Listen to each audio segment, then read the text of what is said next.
प्रतिबोधितां भगवता नारायणेन स्वयं व्यासेन ग्रथितां पुराणमुनिना मध्ये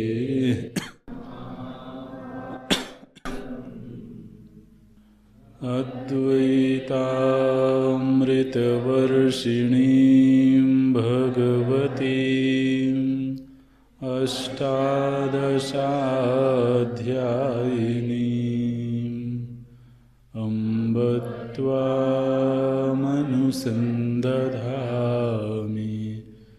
भगवद्गीते भवद्वेषिणी।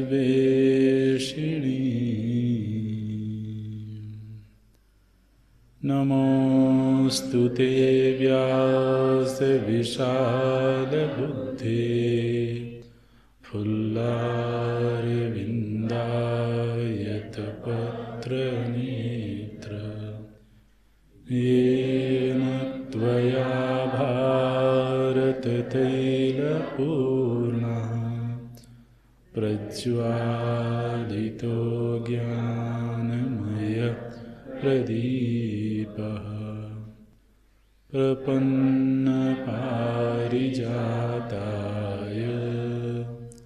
स्तोत्रवेत्रैकपाणये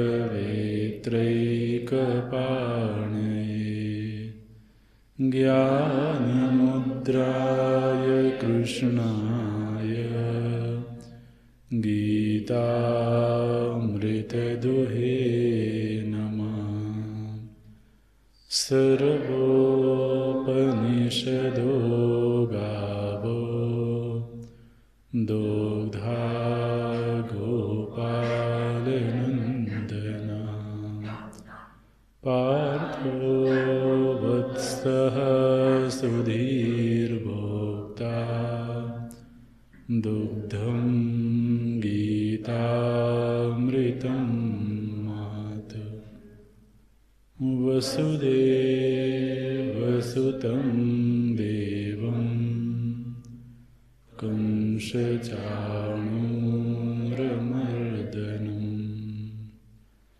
देवकी परमानन्दं कृष्णं वन्दे जगद्गुरुं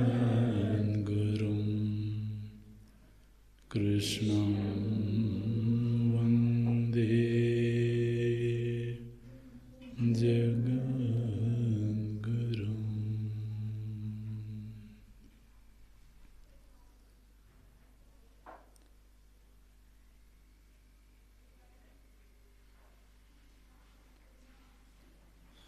कर्मण्यकर्म यः पश्येत् अकर्मणि च कर्म यः स बुद्धिमान् मनुष्येषु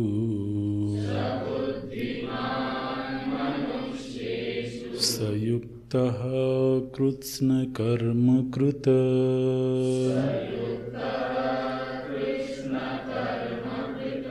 यस्य सर्वे समारम्भाः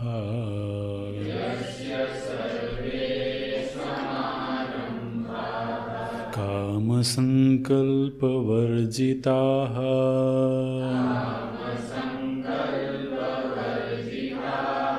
ज्ञानाग्निदग्धकर्माणम्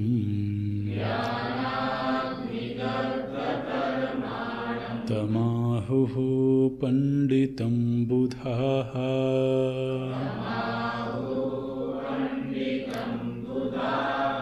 यस्य सर्वे समारम्भाः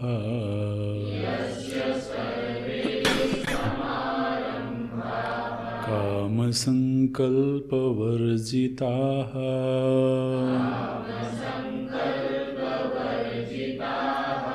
ज्ञानाग्निदग्धकर्माणम् तमाहुः तमाहुः पण्डितं बुधाः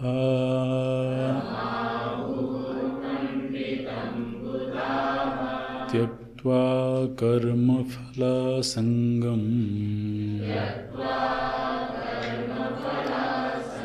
नित्यतृप्तो निराश्रयः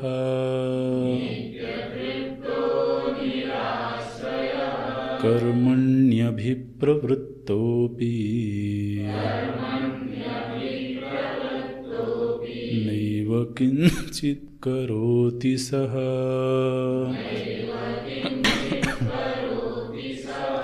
त्यक्त्वा कर्मफलासङ्गम्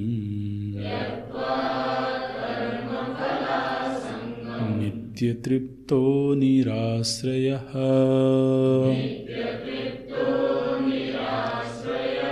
कर्मण्यभिप्रवृत्तोऽपि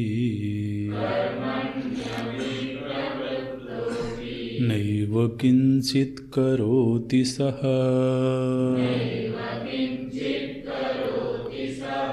निराशीर्यत चित्तात्मा त्यक्त सर्वपरिग्रहः शारीरं केवलं कर्म कुर्वन्नाप्नोति किल्बिषम्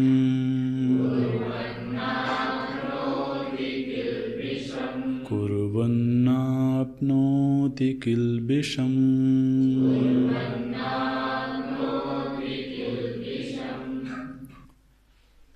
तद् एतत् कर्मणि अकर्मादिदर्शनं स्तूयते यस्य यथोक्तदर्शिनः सर्वे यावन्तः समारम्भाः कर्माणि समारभ्यन्ते इति समारम्भाः कामसङ्कल्पवर्जिताः कामैः तत्कारणैश्च संकल्पैः वर्जिता मुधा एव चेष्टा मात्रा अनुष्ठीयन्ते प्रवृत्तेन चेत् लोकसंग्रहार्थं निवृत्तेन चेत् जीवनमात्रार्थं तं ज्ञानाग्निदग्धकर्माणं कर्मादौ अकर्मादिदर्शनं ज्ञानं तद् एव अग्निः तेन ज्ञानाग्निना दग्धानि शुभाशुभलक्षणानि कर्माणि यस्य तम् आहुः परमार्थतः पंडितं बुधा ब्रह्मविदः। यह तो अकर्मादिदर्शी सह अकर्मादिदर्शनाद् एव निष्कर्मा सन्यासी जीवनमात्रार्थचेष्टः सन् कर्मणि न प्रवर्तते यद्यपि प्राक् विवेकतः प्रवृत्तः। यह तो प्रारब्धकर्मा सन् उत्तरकालम् उत्पन्नात्मसम्यक् दर्शनः स्यात् स कर्मणि प्रयोजनम् अपश्यन् ससाधनं कर्म परित्यजति एव। सः कुतश्चित् निमित्तात् कर्म परित्यागः संभवे सति कर्मणि तत्फले च संगरहिततया स्वप्रयोजनाभावात् लोकसंग्रहार्थं पूर्ववत् कर्मणि प्रवृत्तः अपि न एव किंचित् करोति। ज्ञानाग्निदग्धकर्मत्वात् तदीयं कर्म अकर्म एव संपद्यते इति एतत् अर्थं दर्शयिष्यन् आह। त्यक्त्वा कर्मसु अभिमानं फलासंगं च यथोक्तेन ज्ञानेन नित्यतृप्तो निराकांक्षो विषयेषु इत्यर्थः। निराश्रयः आश्रयरहितः। आश्रयो नाम यदाश्रित्य पुरुषार्थं सिसाधयिषति दृष्टादृष्टेष्ट फलसाधनाश्रयरहितः इत्यर्थः। विदुषा क्रियमाणं कर्म परमार्थतः अकर्म एव तस्य निष्क्रियात्मदर्शनसम्पन्नत्वात्। तेन एवं भूतेन प्रयोजनाभावात् ससाधनं कर्म परित्यक्तव्यम् एव इति प्राप्ते। ततः निर्गमासंभवात् लोक संग्रह चिकीर्षया शिष्ट विगर्हण अपरिजिहीर्षया वा पूर्ववत् कर्मणि अभिप्रवृत्तः अपि निष्क्रियात्म दर्शन संपन्नत्वात् एव न एव किंचित करोति सह। 18वें श्लोक में परमार्थ तत्व का निरूपण भगवान के द्वारा किया गया और उस पारमार्थिक सत्य का दर्शन ही यथार्थ दर्शन है। अकर्म का दर्शन ही यथाभूत दर्शन है। मैं को कर्ता के रूप में देखना ये यथार्थ दर्शन नहीं है। इसके विपरीत जो अकर्म रूप आत्मवस्तु है वही मेरा वास्तविक रूप है। यह दृष्टि प्राप्त होवे फिर बाह्य व्यवहार में चाहे उसकी क्रिया में प्रवृत्ति हो चाहे वो समाधिशील हो,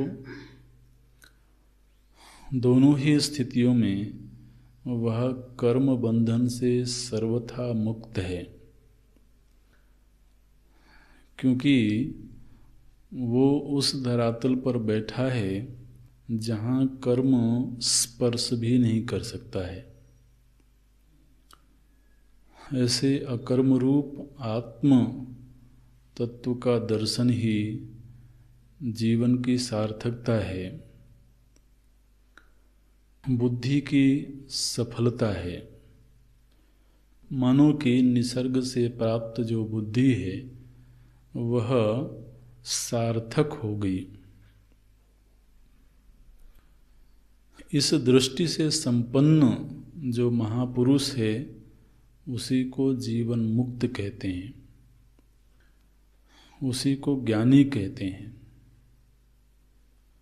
आखिर ज्ञानी किसको बोलते हैं? ना तो कार्यकरण संघात को ज्ञानी बोलते हैं और ना ही आत्मा को ज्ञानी बोलते हैं। जो आत्म प्रमा से संपन्न अंतःकरण वाला है उसी को ज्ञानी कहते हैं। तो ऐसे जो महापुरुष हैं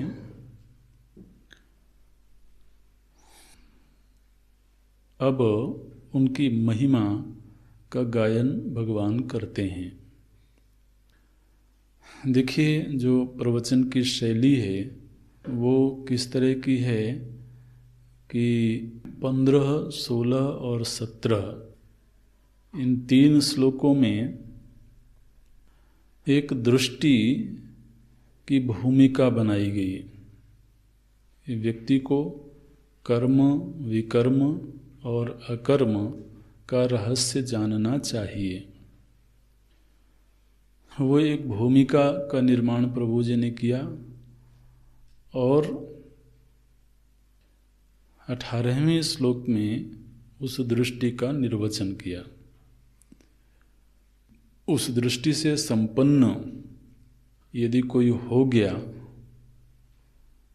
तो अब व्यावहारिक दृष्टि से उनकी स्थिति क्या है वो महिमा भगवान स्वयं बताते हैं। तो 19वें श्लोक से आप समझिए कि ज्ञानी की स्थिति का निर्वचन कर रहे हैं और वो भी कर्म के संदर्भ में बोलते हैं। बुधाः तम पंडितम आहुः।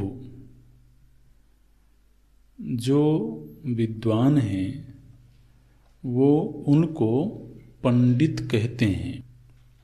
बुधाः तम पंडितम आहुः, उनको पंडित कहते हैं। किनको पंडित कहते हैं? बोलते हैं यस्य सर्वे समारंभा काम संकल्प वर्जिताः, जिनके समस्त कर्म, समारंभ शब्द का अर्थ है कर्म, समारभ्यन्ते इति समारंभाः, जिनका आरंभ किया जाता है उनको समारंभ बोलते हैं। तो कर्म का प्रागभाव होता है, फिर एक काल में उसका आरंभ किया जाता है, इसलिए कर्म की ही एक संज्ञा है समारंभ। तो अब ज्ञानी पुरुष के व्यक्तित्व में भी कर्म दिखाई देता है, वो कुछ करते हुए दिखाई देते हैं।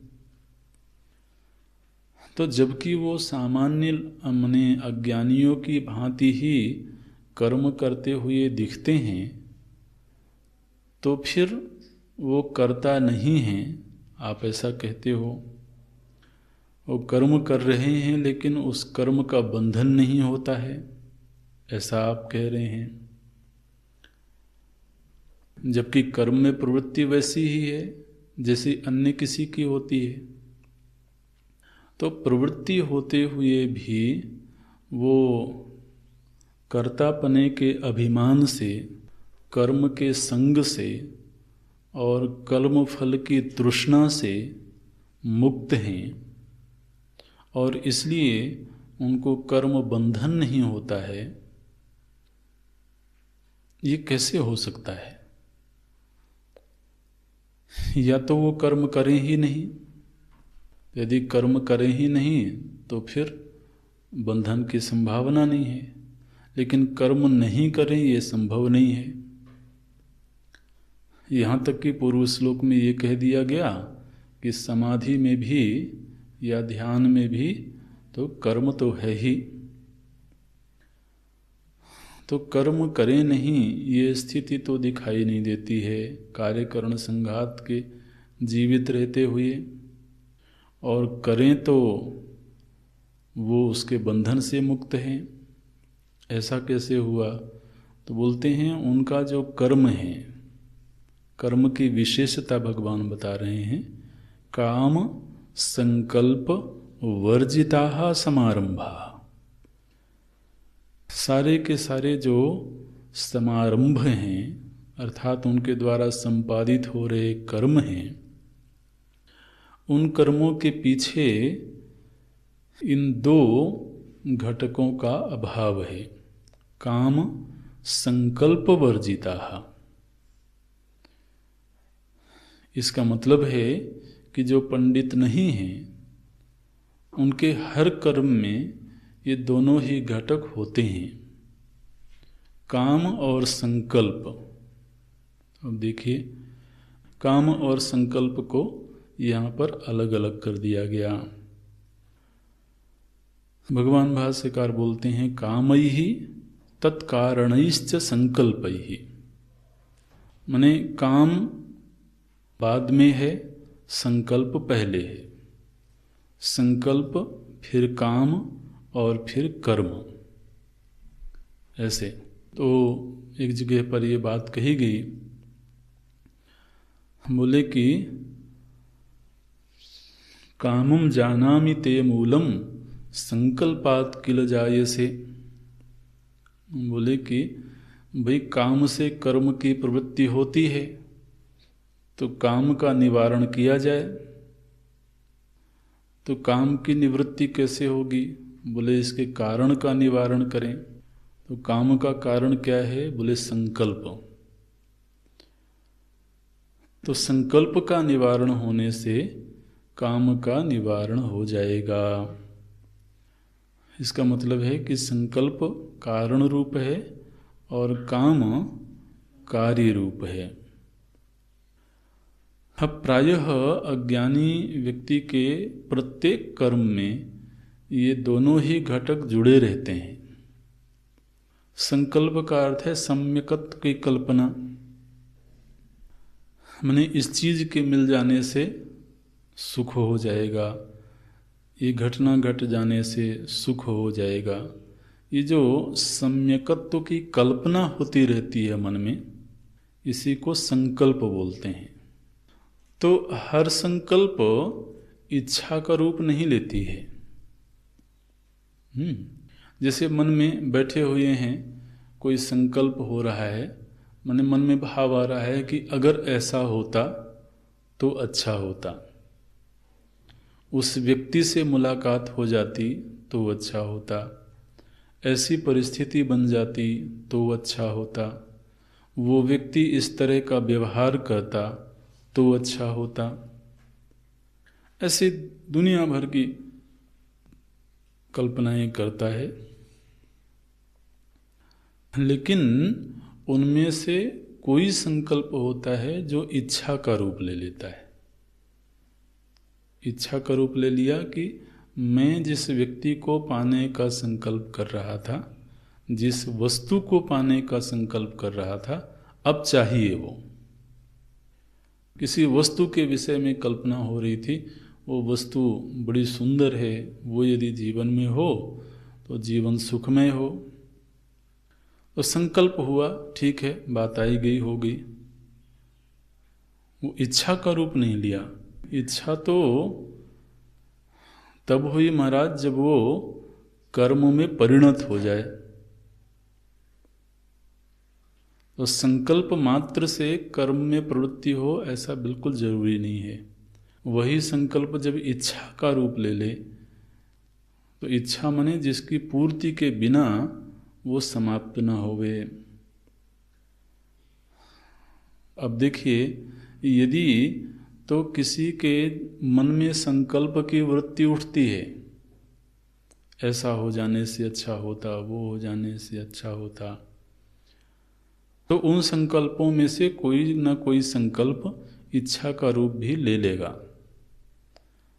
और वो इच्छा का रूप यदि ले लिया तो फिर वो प्रवृत्ति करवाएगा। तो आप देखिए, हमारे जीवन में हो रही जितनी प्रवृत्तियां हैं, उन प्रवृत्तियों के पीछे इच्छा है और इच्छा के पीछे संकल्प है। अब यहाँ एक ऐसे पुरुष की बात कर रहे हैं जिनके जीवन में प्रवृत्ति हो रही है, लेकिन संकल्प का अभाव है, और संकल्प का अभाव होने से इच्छा का अभाव है।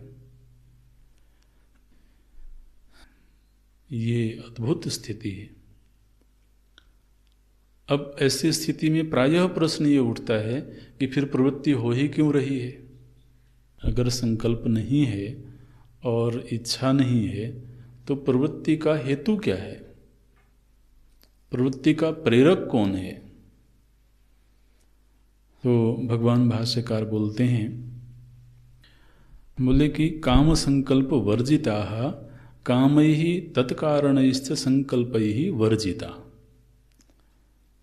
तो काम और संकल्प, इन दोनों का अभाव होने से उनकी जो प्रवृत्ति है वो तो एक तरह से व्यर्थ प्रवृत्ति हो गई। बोलते मुधा एव चेष्टा मात्रा अनुष्ठीयन्ते। मुधा माने व्यर्थ। वो संकल्प भी नहीं है, इच्छा भी नहीं है, तो फिर वो तो चेष्टा मात्र है और वो व्यर्थ है, ऐसा लगता है। बोलते हैं नहीं, ऐसे जो संत हैं, स्वाभाविक है जो इस भूमिका में हैं वो कोई साधारण व्यक्ति नहीं होंगे, वो कोई समाज सेवी नहीं होंगे, वो ज्ञाननिष्ठ संत ही होंगे। तो यदि तो वो संत प्रवृत्ति मार्गी हैं तो फिर उनके द्वारा संपन्न हो रहा जो कर्म है वो व्यर्थ नहीं है, वह लोक संग्रहार्थ है। इस कोटि के महापुरुषों में भी प्रवृत्ति मार्गी और निवृत्ति मार्गी दोनों तरह के संत दिखाई देते हैं। कोई संत हैं जो अपना एकांतवास ही करते हैं, उनको लोक व्यवहार से कोई बहुत ज़्यादा वास्ता नहीं है, जितनी शरीर की आवश्यकताएं हैं उतनी पूर्ति के लिए ही प्रवृत्ति करते हैं, बाकी समय में वो अपने एकांतवास में रहते हैं। कोई ऐसे संत हैं जिनमें बहुत प्रवृत्ति हो रही है, तो यदि तो वो प्रवृत्ति मार्गी हैं, तो उनके शरीर के द्वारा हो रही जो चेष्टा है, यद्यपि वह संकल्प और इच्छा रहित है, वो स्थिति उनके जीवन में भी है। संकल्प मने अब उनके जीवन में ये भाव नहीं है कि मैं इतनी बड़ी संस्था खड़ा कर दूं तो मुझे ये आनंद आ जाएगा। संकल्प यही हुआ ना कि अगर ये कार्य हो जाए तो मुझे ये लाभ हो जाएगा। तो अब वहाँ अपने लाभ का जो संकल्प है वो तो समाप्त हो गया। क्यों? क्योंकि निज लाभ तुष्ट, इसलिए संकल्प का कोई हेतु है नहीं। ध्यान रखना, कार्य की योजना बनाना वो अलग चीज है। प्रायः संकल्प को लोग जोड़ते हैं कि जब व्यक्ति कोई योजना बना रहा हो तो हम कहते हैं कि हम संकल्प कर रहे हैं, है ना।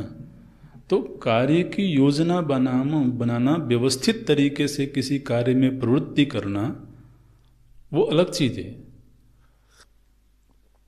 और उसमें सम्यकत्व का दर्शन करना कि ऐसा हो जाने से मुझे ये लाभ हो जाएगा, मुझे शांति मिल जाएगी या मुझे सुख मिल जाएगा,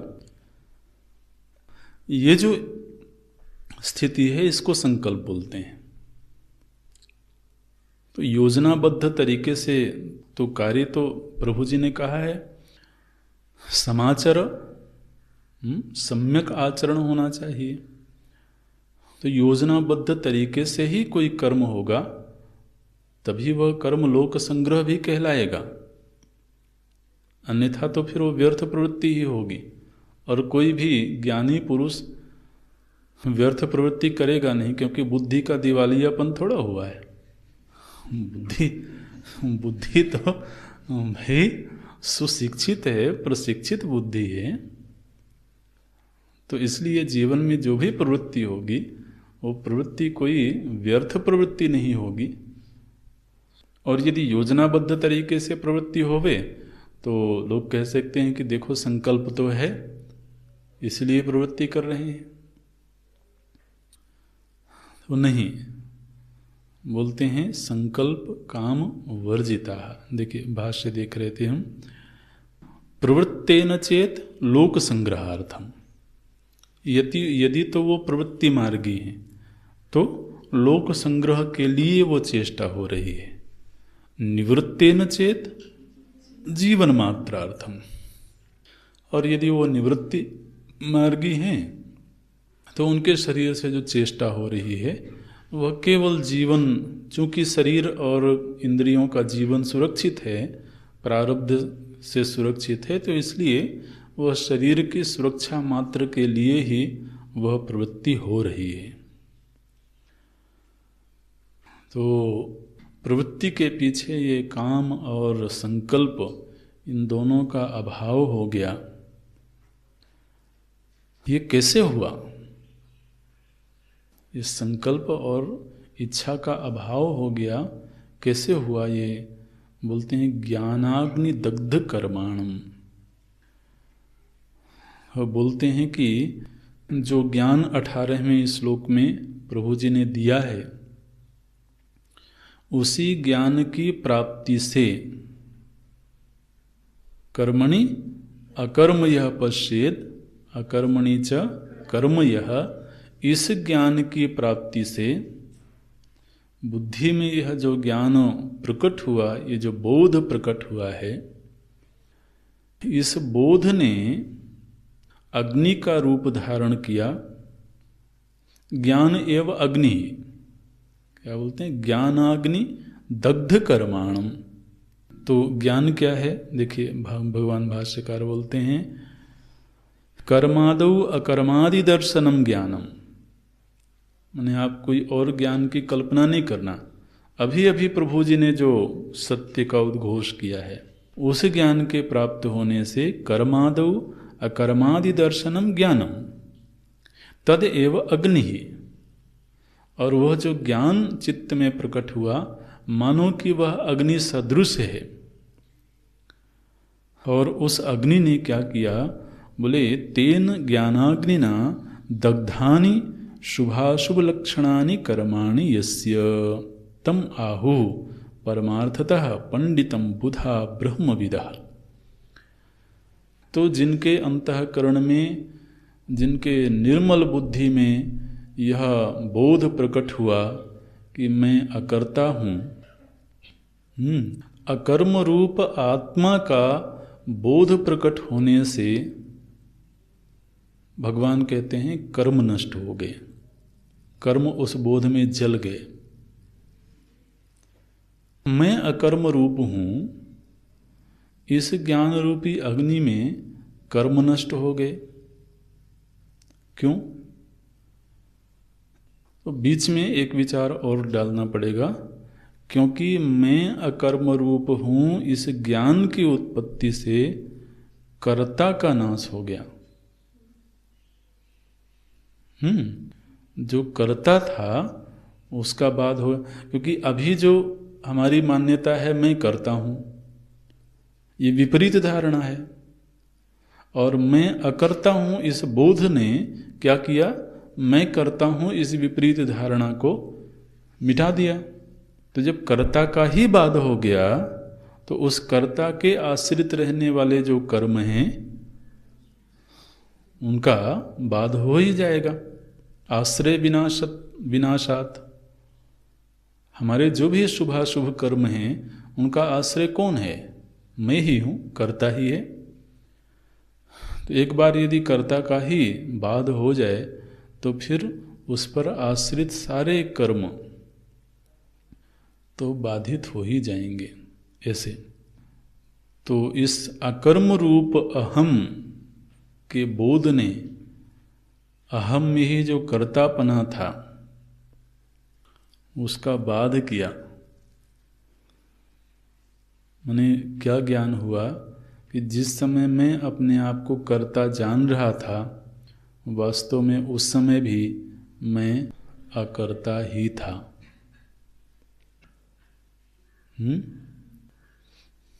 ऐसे अगर ये बोध होवे कि आज मैं अकर्ता बना हूँ, आज से पहले तक मैं करता था, तो ध्यान रखना, अगर ये स्वीकृति है कि आज से पहले तक मैं करता था, तो आज से पहले तक जितने केस चल रहे थे वो सब चलेंगे। क्योंकि जब करता थे तो फिर अपराध किया है।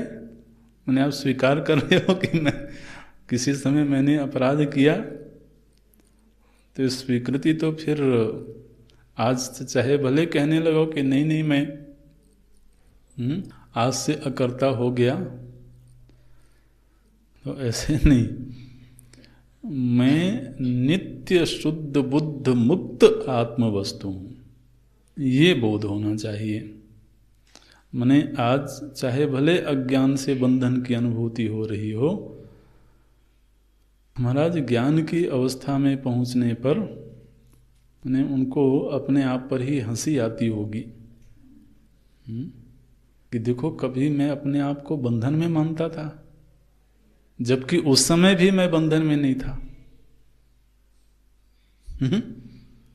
किसी समय मैं अपने आप को कर्ता मानता था, जबकि उस समय भी मैं अकर्ता था। ऐसे तो ज्ञान की उस स्थिति में पहुंचने पर अपनी पूर्व की स्थिति पर उनको तो विनोद भी होता है, हंसी आती है। बोलते हैं कर्मादौ अकर्मादि दर्शनम ज्ञानम तद एव अग्नि तेन ज्ञानाग्निना दग्धानि शुभाशुभ लक्षणानि कर्माणि।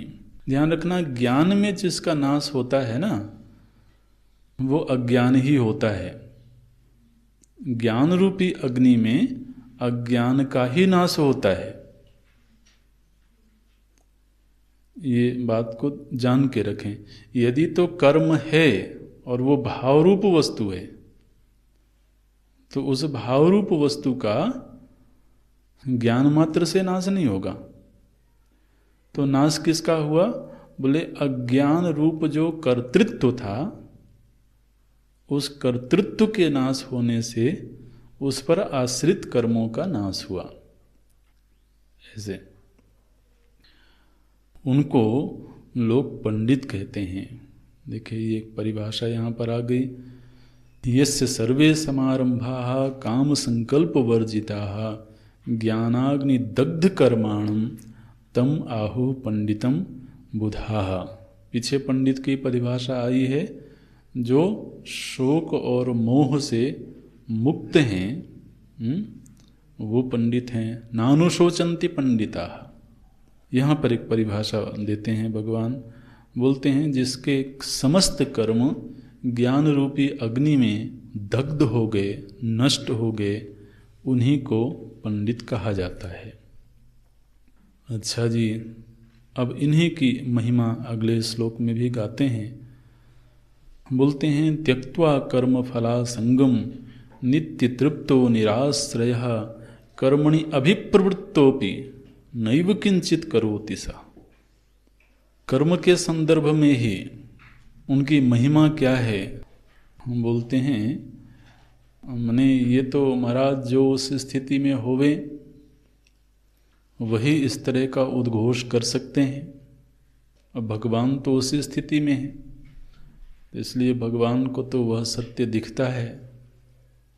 क्या बोलते हैं, बोले कोई ऐसा है जो पूरी तरह से कर्म में प्रवृत्त है। अब देखिए पूर्व के श्लोक में भगवान भाष्यकार जी ने जो भूमिका बनाई थी उसमें दो बातें कही गई थी कि उनकी जो प्रवृत्ति हो रही, माने जो समारंभ हैं, यदि वो प्रवृत्ति मार्गी हैं तो लोक संग्रहार्थ कर्म हो रहा है, और निवृत्ति मार्गी हैं तो शारीरम मात्र केवल जीवन निर्वाह के लिए कर्म हो रहा है। अब उन दोनों ही स्थितियों में जो महापुरुष हैं, भगवान उन दोनों का अलग अलग वर्णन कर रहे हैं। तो जो 20वां श्लोक है, ये जो प्रवृत्ति मार्गी ज्ञानी संत हैं उनका वर्णन है, और जो 21वां श्लोक है वो निवृत्ति मार्गी जो संत हैं उनका वर्णन है। तो हालांकि तो 19वें श्लोक में प्रभु जी ने ऐसी कोई बात कही नहीं, लेकिन भगवान भाष्यकार जी को तो पूरी गीता मालूम है, इसलिए भगवान आगे क्या बातें बताएंगे तो उसकी भूमिका भगवान भाष्यकार बना देते हैं। देखिए 20वें श्लोक में भगवान बोलते हैं कर्मणि अभिप्रवृत्तोपि। कोई हैं जो पूरी तरह से कर्म में प्रवृत्त हैं। कर्मणि अभिप्रवृत्तः, पूरी तरह से कर्म में प्रवृत्त होकर के भी नैव किंचित करोति सा, वो कुछ नहीं कर रहे हैं। सह नैव किंचित करोति, वो कुछ भी नहीं कर रहे हैं। और जबकि कर्मणि अभिप्रवृत्तो, कर्मों में पूरी तरह से प्रवृत्ति दिख रही है। बाहर से लोगों को दिख रहा है कि कितनी प्रवृत्ति हो रही है, कितनी योजना बन रही है, कितने तरह के कार्य हो रहे हैं, कितने प्रोजेक्ट चल रहे हैं, सब उनके निर्देशन में हो रहे हैं, उनके मार्गदर्शन में हो रहे हैं। तो पूरी तरह से प्रवृत्ति हो रही है जीवन में, लेकिन उनकी स्व की दृष्टि से बोलते हैं नैव किंचित करोति सः, वो कुछ भी नहीं कर रहे हैं। ऐसा कैसे हुआ? बोलते हैं त्यक्त्वा कर्म फला संगम, क्योंकि उनकी सारी प्रवृत्ति से प्राप्त होने वाले जो फल हैं उन फलों का संग उन्होंने छोड़ दिया है। जिनके लिए प्रवृत्ति हो रही है हो सकता है उनका फलासंग हो जाए। जैसे लोक संग्रहार्थ यदि वो कार्य कर रहे हैं तो माने लोगों का कल्याण होगा, उससे जगत का कल्याण होगा। तो जिनका कल्याण होगा हो सकता है उनकी फलाशक्ति हो जाए कि गुरुदेव ऐसा कार्य करेंगे तो हमारा ये लाभ होगा। तो गुरुदेव के द्वारा की जा रही प्रवृत्ति से जिनको सीधे या अप्रत्यक्ष रूप से लाभ हो सकता है वो फलासक्त हो जाएं, लेकिन जो प्रवृत्ति कर रहे हैं उनकी उस प्रवृत्ति से प्राप्त फल में अपने व्यक्तिगत रूप से कोई संग नहीं रहा। त्यक्त्वा कर्म फला संगम, भगवान भाष्यकार बोलते हैं कर्मसु अभिमानम, त्यक्त्वा कर्मसु अभिमानम फलासंगम च, तो उस कर्म का अभिमान उन्होंने छोड़ दिया है। अब कर्म का अभिमान क्यों छोड़ दिया है, इसके विषय में कई हेतु भगवान पहले बता चुके हैं। हमको आपको तो ये मालूम होना चाहिए कि ये स्थिति किसी को कैसे प्राप्त हुई है, उसके लिए भगवान ने कई हेतु बताए हैं। एक तो हेतु प्रभु जी ने ये बताया है कि प्रकृते हे क्रियमाणानि गुणैहि कर्माणि सर्वशः, तो सारी प्रकृति के द्वारा प्रवृत्ति हो रही है। फिर एक श्लोक में प्रभु जी ने बोला गुणाः गुणेषु वर्तन्ते, ये दृष्टि है। फिर एक हेतु अभी अभी पढ़ा हमने, कर्मणि अकर्म यह पश्येत, स्वयं को अकर्म रूप देखते हैं। तो ये सारी भूमिका पहले बन चुकी है कि इन हेतुओं की वजह से वो अपने आप को अकर्म रूप देखते हैं और कार्यकरण संघात से प्रवृत्ति हो रही है। जब कार्यकरण संघात से प्रवृत्ति हो रही है ऐसा कहते हैं, तो कार्यकरण संघात के अंतर्गत बुद्धि भी है।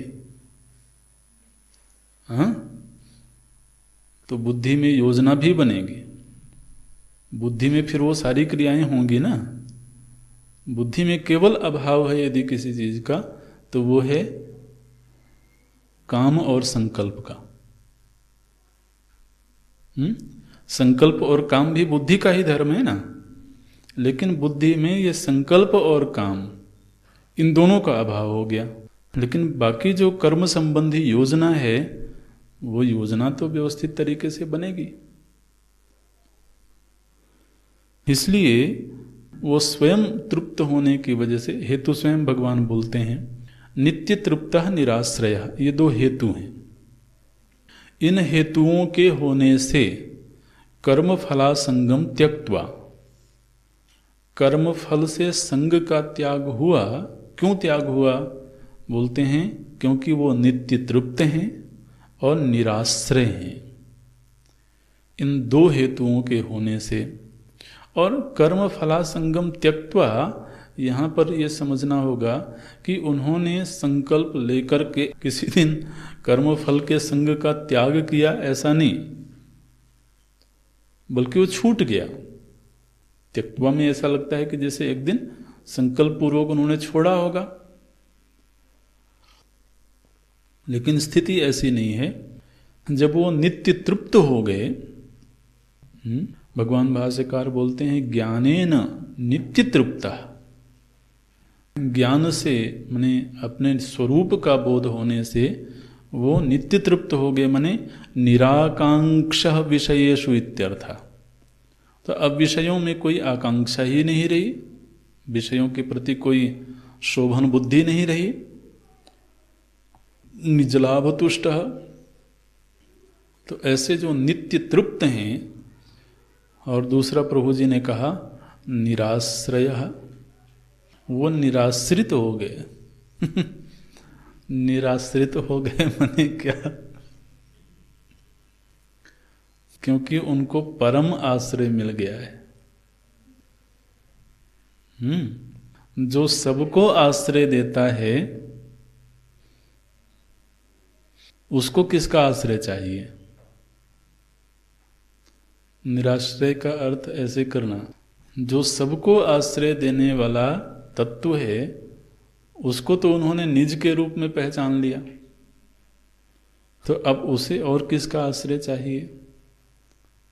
और आश्रय की व्याख्या भगवान भाष्यकार जी करते हैं, आश्रयो नाम यदाश्रित्य पुरुषार्थम सिसाधयिषति दृष्टा दृष्टेष्ट फल साधनाश्रय रहिता इत्यर्थ। आश्रय का मतलब होता है कि देखिए, आश्रय माने आप ये नहीं करना कि हम जमीन पर बैठे हैं तो जमीन का आश्रय लिए हुए हैं, वो शरीर का आश्रय है। मन का आश्रय क्या है? मन का आश्रय शरीर है? नहीं नहीं, मन का आश्रय वो है जिससे मन को सुख मिलता है।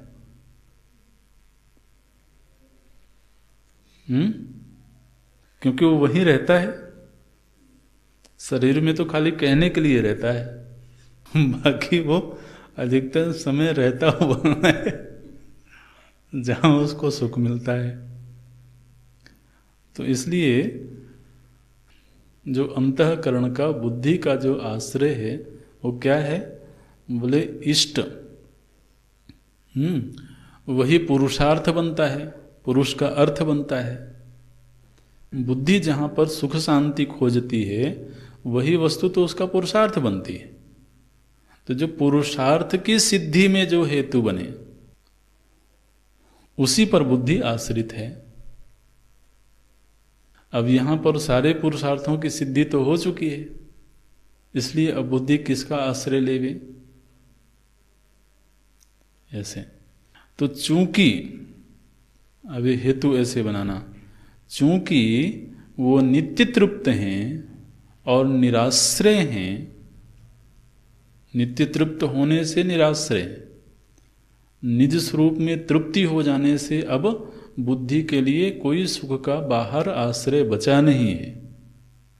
इसलिए नित्य तृप्त निराश्रय ये घटना घट गई भीतर, इसलिए कर्म फलासंगम त्यक्त्वा, इसलिए कर्म से प्राप्त होने वाले फल में अब कोई संग्रह नहीं, लेकिन बाहर प्रवृत्ति हो रही है।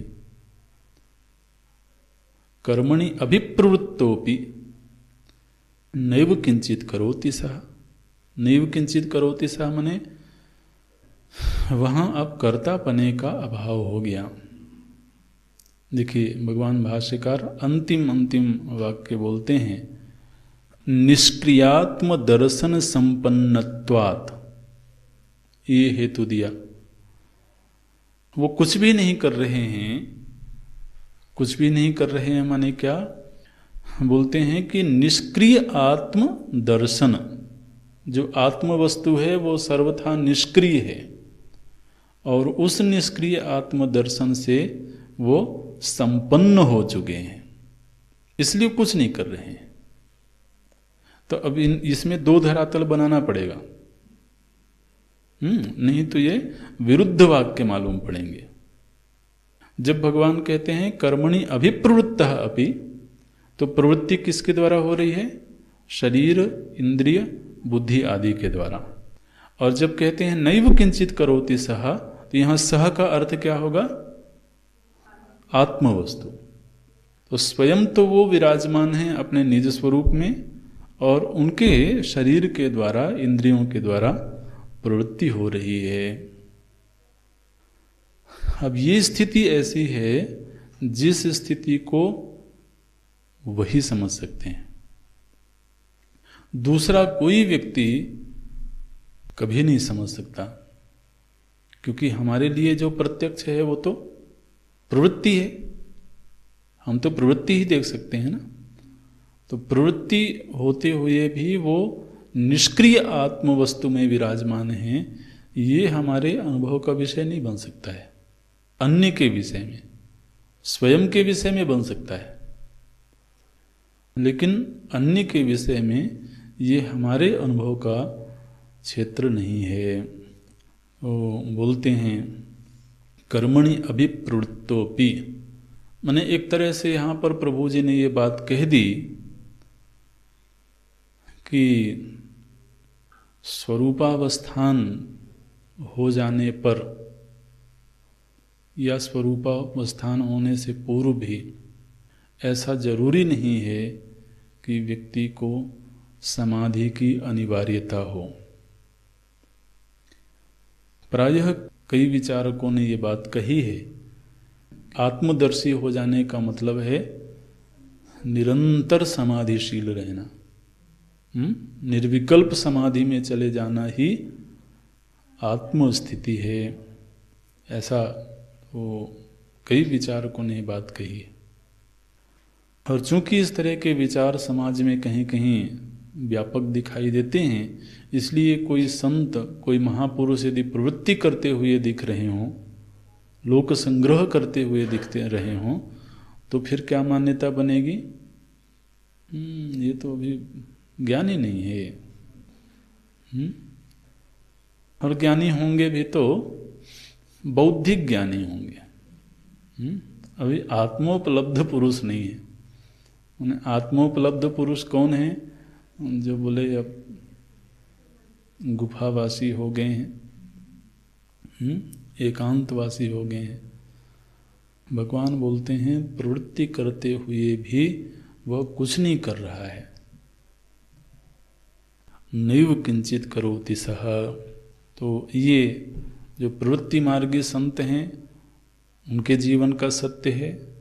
जो निवृत्ति मार्गी हैं, आगे भगवान बोलते हैं निराशी ही यतचित्तात्मा त्यक्त सर्व परिग्रह शारीरम केवलम कर्म कुर्वन् नापनोति किल्बिषम्। इनके जीवन में जो कर्म हो रहा है वह शारीरम केवलम, वो केवल शरीर के संचालन के लिए, शरीर के जीवन यात्रा की सिद्धि के लिए कर्म हो रहा है।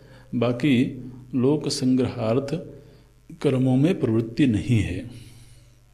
अगली कक्षा में देखेंगे। ओम पूर्णमदः पूर्णमिदं पूर्णात्